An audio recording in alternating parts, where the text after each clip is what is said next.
بہترین صدقہ جاریہ حاصل کرنے کے لیے اس ویڈیو کو شیئر کرنا مت بھولیں۔ جزاک اللہ۔ ہمارے بعض اکابر کے واقعات ہیں۔ حضرت مفتی تقی عثمانی صاحب دامت برکاتہم نے ایک بزرگ کا واقعہ لکھا ہے، ان کا نام نکل گیا ذہن سے۔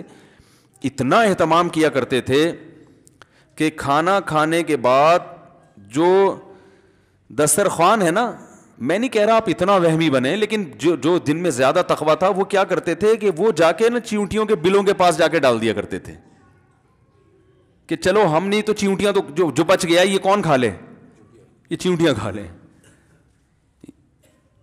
یعنی اس پر بھی احسان کا ثواب تو ہے نا، جانور پر۔ بلی کو کھلا دو یار، کتوں کو کھلا دو، ایسے پھینک دیتے ہیں بالکل وہ سڑتا رہتا ہے، کسی کام، وہ جنات کے کام آتے ہیں پھر، پتہ ہے آپ کو حدیث میں آتے ہیں جو ہڈیاں ہم پھینکتے ہیں نا یہ جنات کھاتے ہیں،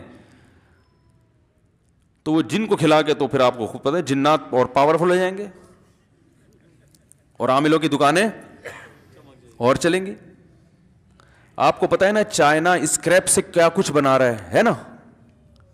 آپ چائنا میں پانی کی بوتل پی کے پھینک کے تو دیکھیں، فوراً کوئی بندہ آئے گا بوتل اٹھا کے لے جائے گا۔ یہ بھی تو ایک چیز ہے نا، انہوں نے ہر چیز کو ضائع ہونے سے بچایا کہ بھی ضائع نہ کرو، اس کو دیکھو اس کا کیا کام ہو سکتا ہے، اس کو پگھلا کے ڈسٹ بن بنا دو اس سے۔